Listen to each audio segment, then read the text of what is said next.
Hi there. So tell me, are you sick of doing all the work to generate the lead, to nurture this, prospective client and scheduling time out of your busy day, getting on the phone, getting on the Zoom call with someone and having this excellent call up until the point you pitch and then spiraling out of control because somebody gives you a sales objection? Hi. Thanks for joining live. Thanks whoever's joining live. Everybody doing replay, do hashtag replay for me. Put any questions you have in the comments. I'm not going to be real responsive to comments right now because I'm on StreamYard so that I can't see them. So I do apologize, but I will get to it later. So you've done all this work. You've got this great prospect on the phone and you feel like it's a really good fit. You're feeling really good about everything. And then you pitch and they kind of just fall apart on you. They go from like really excited to the prospect of working with you and solving this problem that they're really desperate to solve, to all of a sudden coming up with all these excuses about why they can't do it. And it's heartbreaking.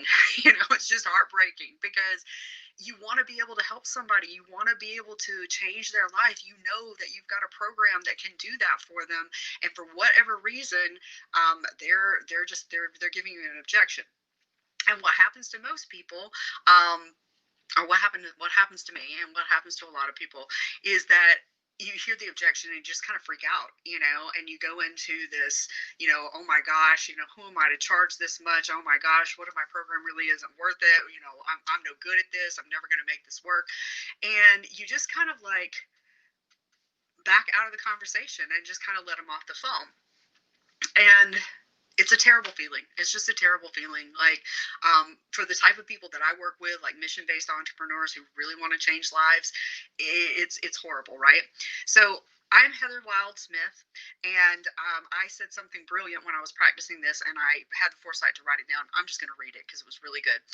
I am a sales coach dedicated to helping you create ways of selling and marketing that feel really genuine and honest so that you can stop feeling guilty about marketing your business and your services, and you can start showing up confidently. Like, I know when I had was trying to follow marketing and sales advice, it didn't feel good to me. It was like an uphill battle just to show up and post every day because I didn't feel good about it, right? So I know how hard that is. So I help you custom craft ways of marketing and selling that feel really good, so you're no longer fighting yourself to show up. You can show up consistently, so that you can start getting sales and you can start making the difference that you know that you're here to make in this world. So that's what I'm all about. I especially love enlightened sales conversations. I'm still kind of working on, how to put that, but like really honest, genuine sales conversations that feel really good to you, feel really good to your prospect, and it actually makes them more effective, right? It's really going to set you apart from other people. And one of the things I've really been geeking out about in the last couple of months is sales objections. Now, if you're anything like me, like I hated sales conversations, and I most especially hated sales objection conversations. It just freaked me out. And I would just fall apart, and then I would feel like crap. I didn't get the sale that I needed to get my business off the ground so that I could help more people. They didn't get their transformation. Yeah, and I felt like, honestly, it was something I was never, ever going to overcome. So if you're like me, stay tuned because I've got 3 really, really great tips that you need to know before your next sales conversation. They're going to make you much more likely to create trust, create more rapport, get the sale, make the money, and be here, actually making a difference for people. Okay. So the first thing that I realized when I really started geeking out about sales observations, sales objections, was that they're actually mislabeled. Like, they're not actually objections. An objection would be somebody saying, fuck no, I don't want to work with you. That's somebody objecting. And that's a really harsh one, right? But if somebody is saying, I can't afford it, or I don't think I have time for that, or this isn't the right time, or I need to think about it, or I need to talk to my spouse, that is them sharing a concern with you, right?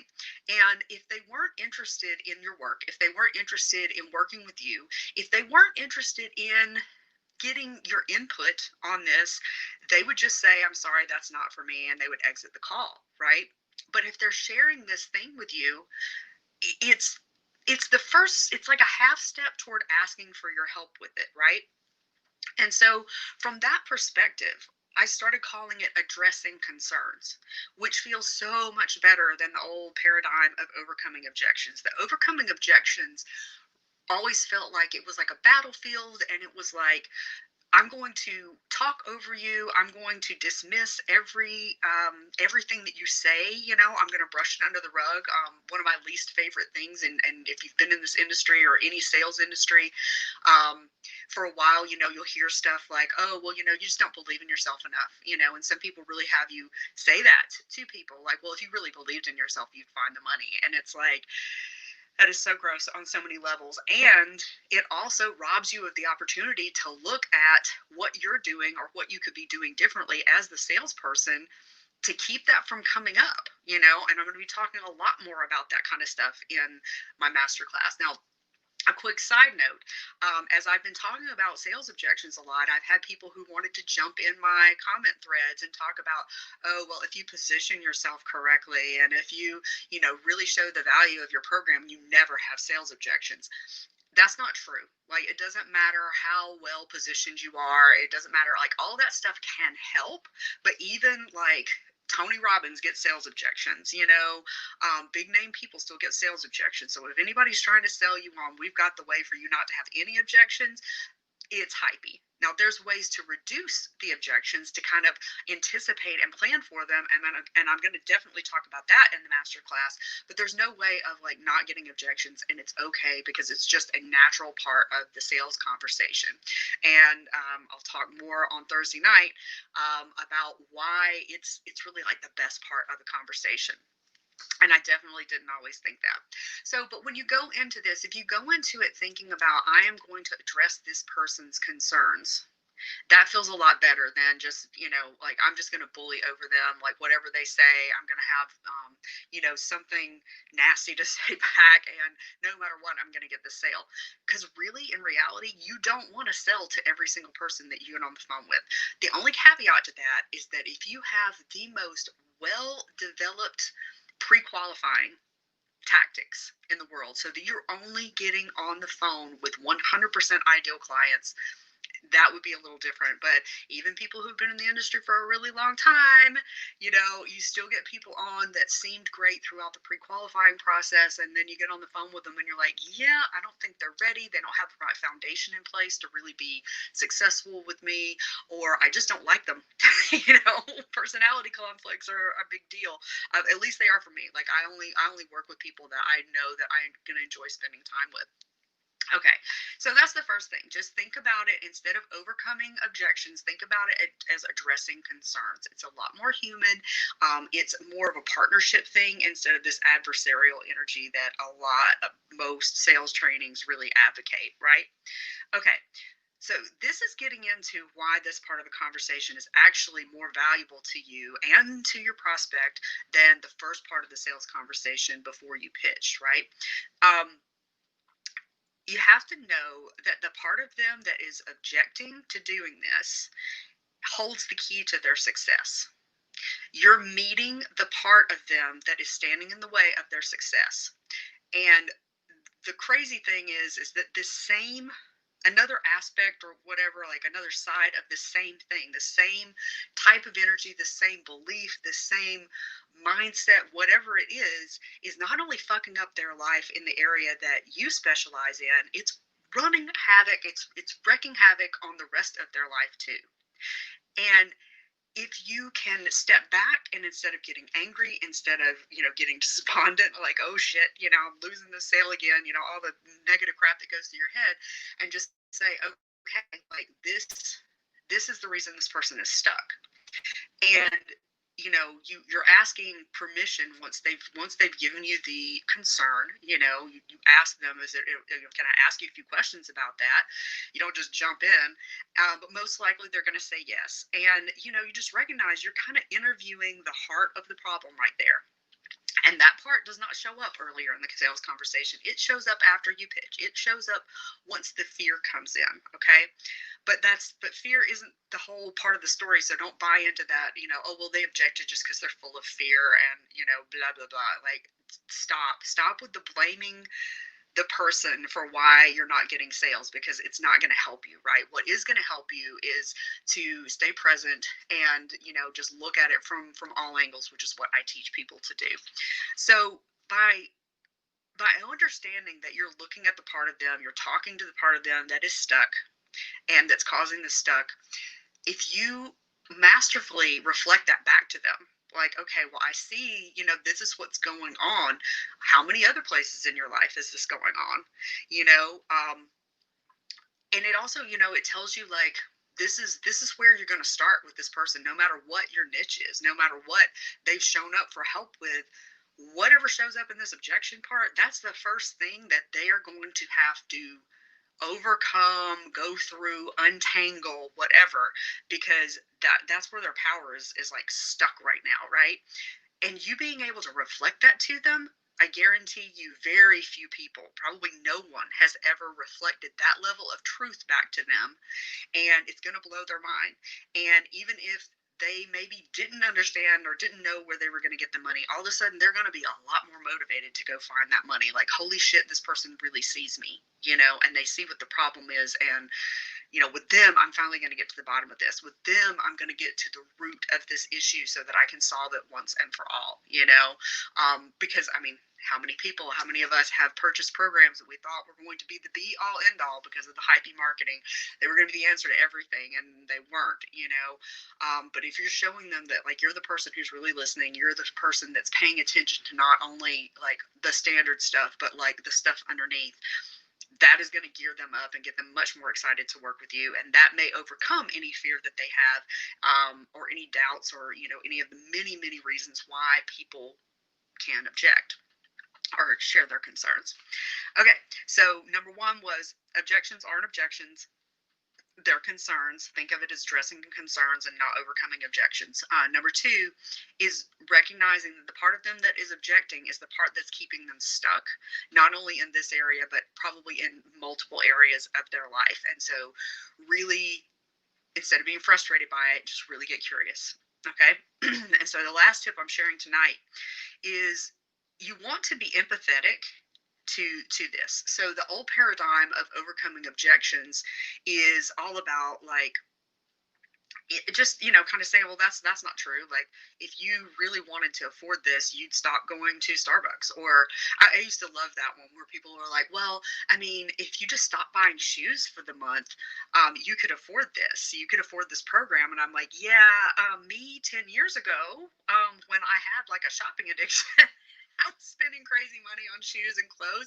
Sure, if I stop that, but I don't do that anymore. Like, I really, at one point I was really at this place where I couldn't invest, right?